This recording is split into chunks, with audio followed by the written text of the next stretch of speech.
Billing সহকারী, শুধু তাই নয়, সাথে আছে কানামোনা।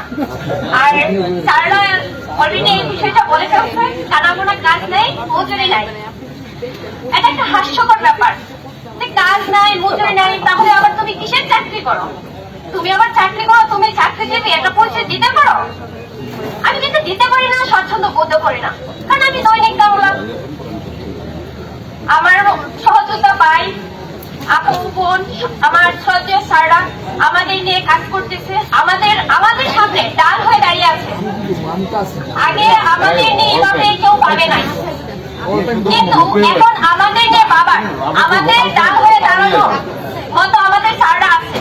আমি আরবি শাসক গোষ্ঠীকে বলতে চাই, আসেন দেখেন আমাদের সামনে, আমাদের মাথার চাঁদ হয়ে ডাল হয়ে দাঁড়িয়ে আছে আমাদের স্যার, আপু, বড় ভাই, আমার শ্রদ্ধেয় স্যাররা।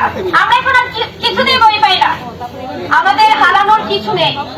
আমাদের আসছে কি, আজকে গেলাম বেতন পাইলাম, টাকা পাইলাম, মজুরি পাইলাম, গেলাম না পাইলাম না, তাহলে আপনারা আমাদের কিসের বই টাকার? আমাদের হারানোর কিছু নেই, গেলেই যাবে, যা দিচ্ছেন দেন নাই কিছু, না আছে কোনো পাতা, না আছে কোনো বোনাস, না আছে কোনো সুযোগ সুবিধা। আবার বলে ঈদে আমাদের নাকি বোনাস দেয়, পাতা দেয়, তা কি দেয়? 3 দিন বন্ধ দেয়, এই 3 দিনে হয় আমার 3600 টাকা দৈনিক মজুরি, তার আমাদের ভিক্ষার মতো 2000 টাকা হাতে ধরিয়ে দেয়। তাহলে আমি যে টাকাটা 3 দিনে অফিস করলে পাইতাম, সেটাই তো পাইতেছি না। পাতা না আমার দৈনিক মজুরি কাটা, বুঝতামই না।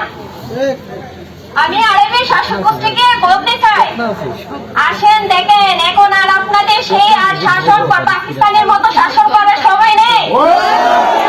আমরা সবাই 40,000 মানুষ, আমরা একসাথে, 40,000 না, বাংলার মাটিতে যত সাধারণ জনগণ আছে সবাই আমাদের সাথে।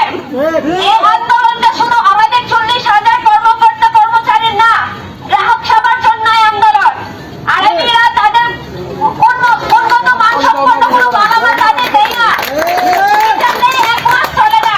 আমাদের বাইরা যখন তাদের ধারে ধারে যায়, তাদের কাজ করতে যায়, তখন তারা কত অভিযোগ, তাদের আমাদের বাইরের উপরে গ্রাহকরা অভিযোগের শেষ নাই, গ্রাহক হয়রানি। আমরা সেই গ্রাহকদের পক্ষ হয়ে আরবির সাথে যুদ্ধে নেমেছি, এই 20 কোটি মানুষের পক্ষ হয়ে যুদ্ধ করছি। তাহলে আমরা কিসে বই পাবো? আপনারা 2000, এই 2000কে আমরা হিস্সে টেনে নামানোর অধিকার নাকি? দেখেন, বৃষ্টি বাদ হলে আমরা কোনো বই নাই।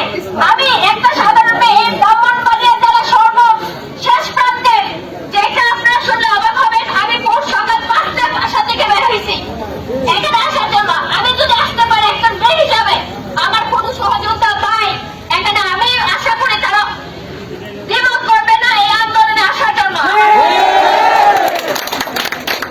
আমি আমার প্রত্যেক ভাই, সহযোদ্ধা বোন, আপুদের আমার অন্তরে অন্তস্থ থেকে শুভেচ্ছা জানাচ্ছি, ধন্যবাদ জ্ঞাপন করছি। প্রত্যেকে বৃষ্টি বাদলের দিনে আমাদের স্যারদের কেন্দ্রীয় কমিটির সদস্যের নির্দেশ মতে এখানে আসছেন, কর্মবিরতি পালন করছেন। যে তালা আমরা বিলিং এ দিয়েছি, সে তালা ততক্ষণ অব্দি করবে না যতক্ষণ না আমাদের দাবি মানা হচ্ছে। আরবি শাসক গোষ্ঠী, আপনারা কোথায় থেকে টাকা পান? বিলিং এর যে বিল অর্থ আসে, আমরা পূর্ণরা যদি সেই বিলিং এর অর্থ বিল না করে গ্রাহকের কাছে না পৌঁছাই, কোথায় থেকে নেবেন সেই টাকা? আর একটা বিলও হবে না। আমার আর কোনো ভাই লাইন মেনে কাজ করতে যাবে না। আমরা কর্মবিরতি দিয়েছি, দেব ততক্ষণ অব্দি যতক্ষণ না অব্দি আমাদের দাবি মানা হচ্ছে। আমরা তো আর এখন এখানে, আমাদের শ্রদ্ধেয় স্যাররা আমাদের সাথে আছে। আর আমি আমার ভাইদের, আমার আপুদের, আমার শ্রদ্ধেয় স্যারদের সবাইকে বলছি, আমরা সবাই জানি বাচ্চা কান্না না করলে বাচ্চার মাও বাচ্চাকে খাবার দেয় না। আমরা যদি ঐক্যবদ্ধ না হয়ে চেঁচামেচি না করে, আমাদের অধিকার না আদায় করতে ঐক্যবদ্ধ না হই, আমরাও কিছু পাবো না।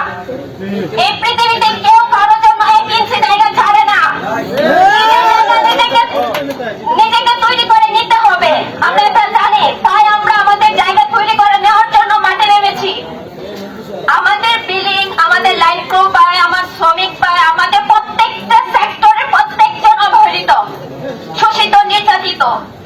আমি সেটা আবার বলার কোনো অপেক্ষা রাখে না, আমাদের স্যাররা সেই বিষয়টা জানে, অবগত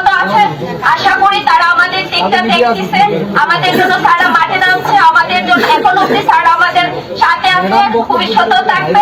আমরা মাঠে আছি, স্যারদের আবারও আমরা বলছি স্যার আমরা আপনাদের সাথে আছি।